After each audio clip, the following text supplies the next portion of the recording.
Convidamos ao público que está aqui na plataforma para chegarem mais perto, do autor.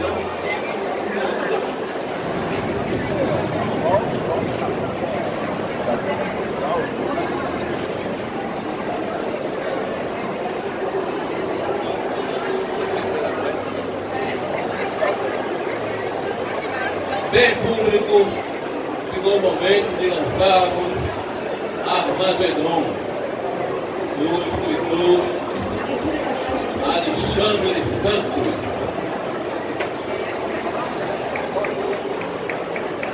Queremos convidar o autor Alexandre Santos, que será acompanhado aqui no momento da também a escritora Bernadette Grupo e o apreciador da obra de Alexandre Santos, Antônio Valdo. Por favor, chegue aqui ao nosso palco e como você que era uma performance,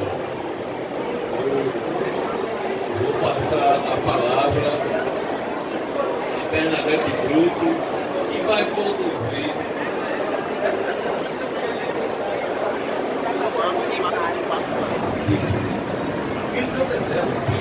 eu começo apresentando uma homenagem ao Rogério Romarinho, que é uma coragem que ele tem de levar adiante um movimento tão grandioso. Já passou por dificuldades enormes e esse ano a final parece que volta com muito mais força. Então, Romarinho, onde você estiver, você vai encontrar por aí, mas sinta-se abraçado e homenageado. Você é um foda. E hoje eu quero começar isso que eu vou falar com uma palavra de tristeza por aquilo que nós vemos assistindo no mundo hoje. Estamos assistindo um momento de violência. São duas grandes guerras, das mais conhecidas. Uma guerra do leste europeu e uma guerra do Oriente Médio. O que tem significado isso? O mundo parece que não aprende. Parece que os poderosos estão nos empurrando a um holocausto do qual não tem volta. Então eu quero manifestar a minha tristeza pelo que ocorre e a minha esperança de que a humanidade prevaleça nos poderosos e eles façam recuar os canhões, façam recuar as balas e façam gerem condições para que a paz possa existir. Não tem significado os velhos, as crianças, os idosos, os discapacitados vivendo dificuldade. Não fico à toa. E mais ainda eu quero fazer mais um registro que está falando. Na verdade são dois registros. Um registro com relação a uma mulher extremamente corajosa, Liliana Falâmbola, que foi ali atrás de azul, aquela belíssima moça. Para quem não sabe, Liliana ela era a empresária também que conseguia, não tinha aquele barco, aquele naviozinho do Rio de Janeiro, que nós nos conhecemos há perto de 50 anos, talvez mais, mas isso é muito tempo. E também que é um homem de cultura, um teatrólogo, dramaturgo, escreveu a primeira e única peça que eu participei como ator, mas ele foi diretor. Foi diretor, isso me enche de orgulho. Bom, dadas essas palavras iniciais, eu vou passar para quem primeiro? Para Antônio Valdo Alencar, que é meu amigo pessoal, meu parceiro, meu guru. É uma pessoa que não me deixa errar e tem uma paciência enorme para ler os meus livros. Então, palavras para ele. E na sequência, depois de Bernadette, se eu quiser fazer alguma pergunta sobre o livro, sobre mim, eu estou aqui para responder.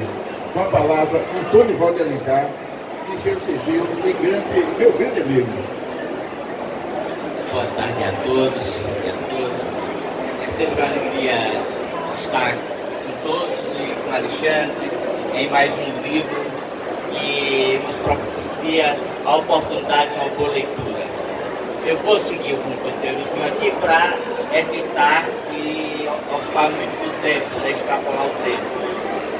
Mas o livro Armagedon, sempre quando a gente escuta a palavra, a gente vai lá no livro de Apocalipse, aonde sempre pensa que uma grande batalha final, o fim do mundo, não é? O fim dos tempos, o demônio tomando conta de tudo. Quer dizer, e é nessa ambiência, né, que Alexandre busca inspiração para escrever o livro Armagedon. E aí a gente vê que essa ideia da batalha final, a ideia de um fim do mundo, nos reporta a perguntar: esse livro é um livro de pregação de fé? Logo de início, que para vocês não é de pregação de fé. É um livro que vai propiciar uma leitura onde, após essa leitura, a gente vai começar a pensar diferente, possivelmente. Né? E nas primeiras, logo no primeiro capítulo, a gente já fica bem claro que o sincretismo religioso vai estar presente, ele está presente na sociedade e mostra de forma muito clara o respeito, né, que todos têm com essa mistura de fé. E o livro aborda isso de forma maestral. E você até pensa que o livro vai enveredar por aí, e não vai. Ele dá uma guinada totalmente diferente. Mas aqui isso era para mostrar. Para mim é um prazer, Antônio Valdo. O que é que eu penso, o que é que eu pensei quando li o Armagedon? Tá aqui essa capa belíssima. E os livros de Alexandre são assim, recheados, né?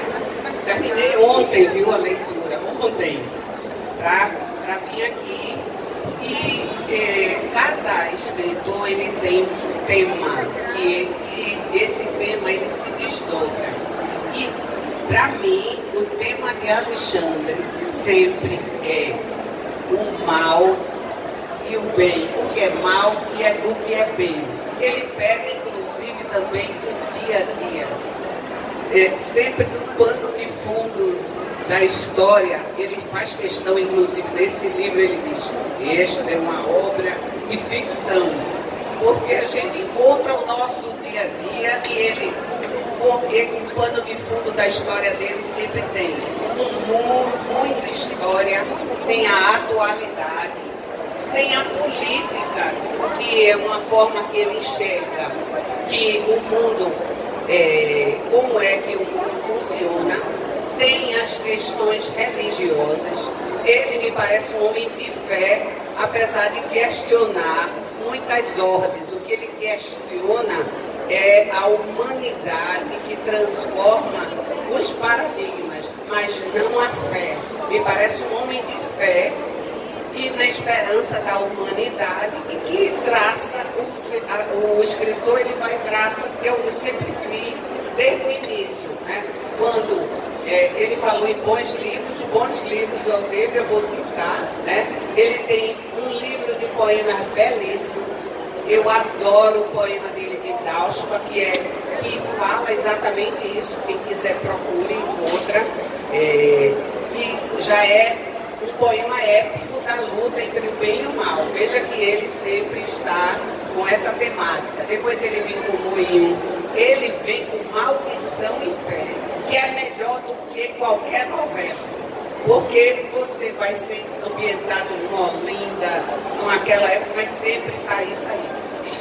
Vocês vão encontrar um pouco da crítica a alguma forma de religião, de que forma essa religião é levada, a política, de que forma os homens estão construindo esse mundo, e ele faz uma pitadinha com muita humanidade, sempre tem uma coisa mais picante para todos os gostos. Ali está o picante também, está a crueza do que é a vida. E eu acho que agora o escritor, ele na maturidade, ele nem questiona, ele agora, ele traz como pano de fundo um Papa. E dessa vez o Papa é um homem, apesar de ser um Papa vermelho, é um homem que traz essa esperança e é quem vai conduzir a grande briga do bem e o mal, não é, o Antônio? Outra coisa que eu achei super interessante, você morre de rir porque você reconhece muitos personagens da atualidade. É uma obra de ficção, mas a ficção a gente conhece e reconhece alguns e reconhece uma época em que nós passamos, as dificuldades, e eu separei alguns trechos para ler, porque como grande leitora que sou, me cativa muito a própria leitura do livro. Eu separei alguns trechos para vocês prestarem atenção o quanto o livro é bom, só dando um pedacinho de spoiler para vocês ficarem com vontade de conhecer um pouco mais. Mas ele começa a história aqui em Recife, minha gente. Ele começa a história em Recife. Ele começa em Recife. De Recife vai para o Vaticano, volta e toda essa peripécia é aqui, em Brasília, que acontece. Por pura coincidência, porque é uma ficção e o mal está instalado. E esse mal ele vai ser combatido. E Alexandre também é o rei do fantástico. O fantástico na literatura, ele é permeado de tudo aquilo que a gente não percebe e que a gente vê assim até como algo além, né? Então, essa presença do demônio, ela é bastante corrente, que o mal ele se personifica no demônio e em pessoas, né? No Armagedon está assim. Eu vou fazer umas pequenas leituras para vocês sentirem o gosto e a gente está aqui discutindo, nós três, sobre o Armagedon, deixar aberto também ao público para a gente mais alguma dúvida. Deixa para lá. Bom, sim, outra coisa interessante também, porque ele começa aqui em Recife, e no Recife ele começa com o fantástico, com alguns acontecimentos assim, bem... Isso que aconteceu, chega no final e diz assim: de agora por diante, graças à derrota dos demônios, o mundo passará por grande modificação. A substituição da competição pela cooperação vai elevar a qualidade de vida, independente de condição social, local de nascimento, de moradia, sexo, religião, de escolaridade, profissão. Todas as pessoas se beneficiarão com a nova ordem social. Isso aqui já é o finalzinho. Vocês vão ver que teve uma luta muito grande para se chegar até aqui. Mas o escritor alerta o seguinte: a Jane Caldas, que é a pessoa que conduz todo esse fio, diz assim: mesmo combalido, o demônio continua a agir e não descansaria enquanto não fizesse do egoísmo a norma de conduta para provocar a morte da solidariedade e extermínio da humanidade. Um novo Armagedon estava sempre a caminho. Então Alexandre é uma pessoa de fé, né? Ele alerta o que é que existe na vida através... O escritor também tem esse papel, e eu acho que é através desse papel, mas sendo um homem de fé, ele diz: o mal existe, mas eu acredito no bem e vou escrever sobre o bem. Então é aqui que vocês vão descobrir tudo no Armagedon e no Novo Canais.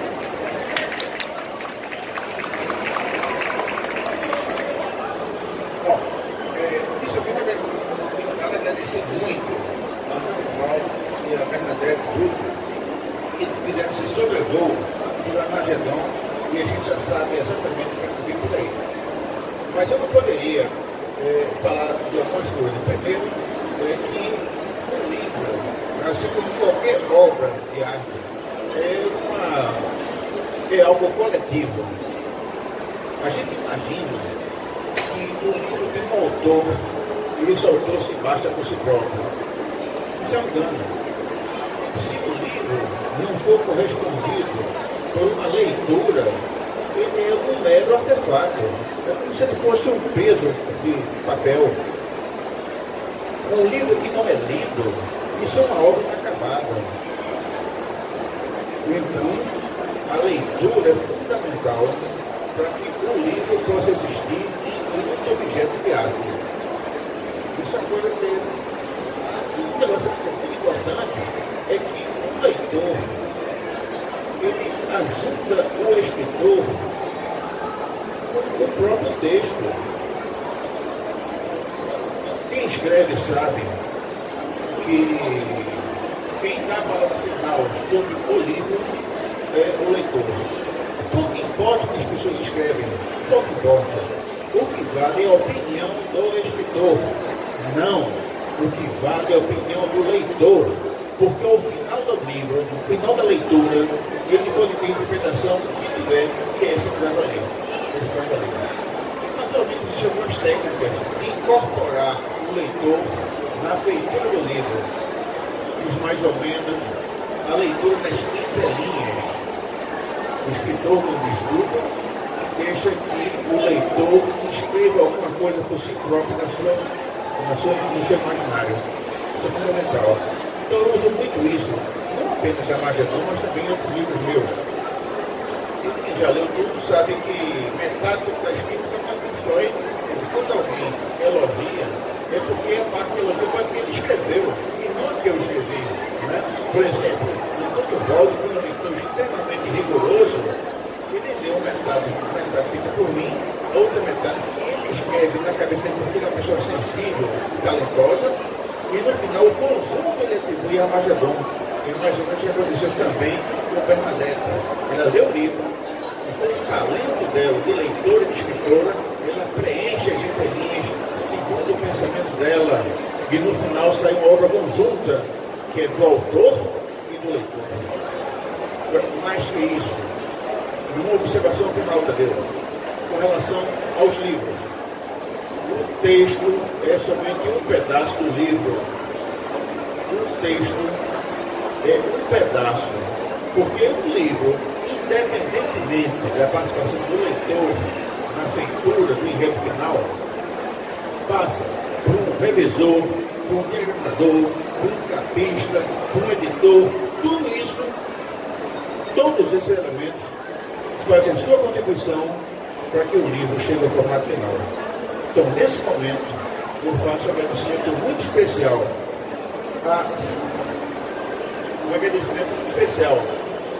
a Raiz, Luiz Arraes, que quem fez essa capa maravilhosa é a pessoa que está da capa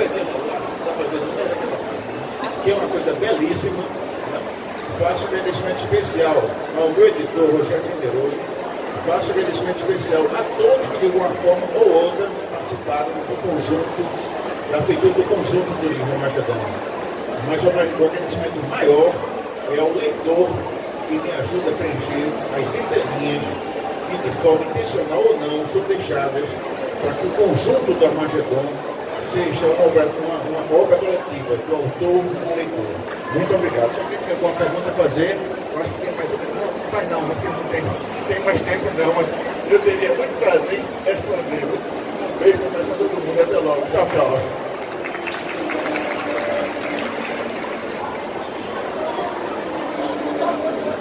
Bem, mas quem quiser bater um papo particular e adquirir o livro, Alexandre vai ficar ali no grupo, o Flávio Telão, né?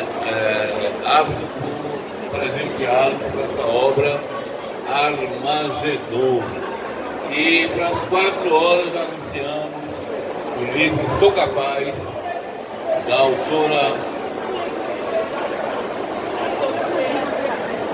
Regina Beatriz, que já se encontra aqui no palco, aguardando o horário e os seus leitores do lançamento do livro Sou Capaz. A Regina Beatriz já está aqui. Vamos começar, né? Regina, conforme o outro, depois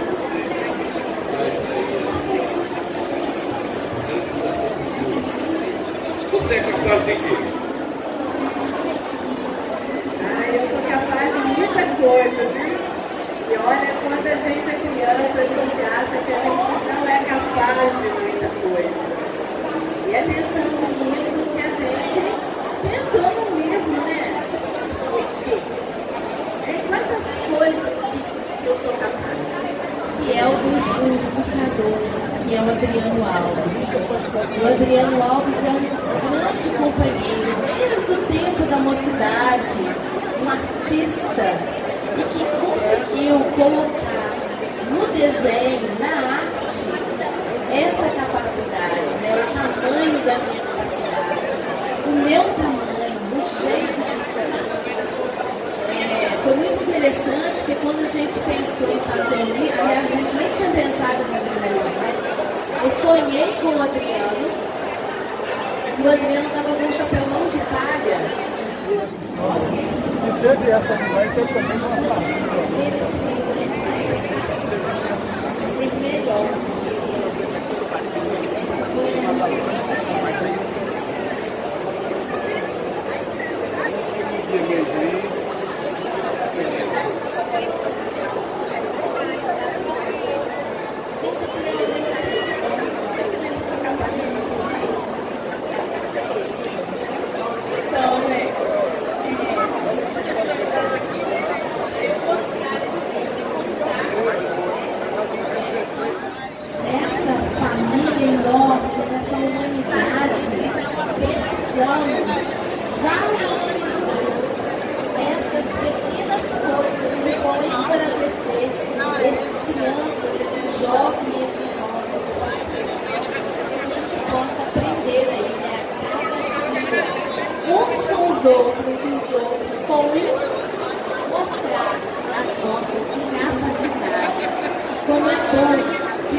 Fez foi campeão, mas é claro,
Dois de Superação, ele é o primeiro livro de uma série chamada Vida Além da Vida.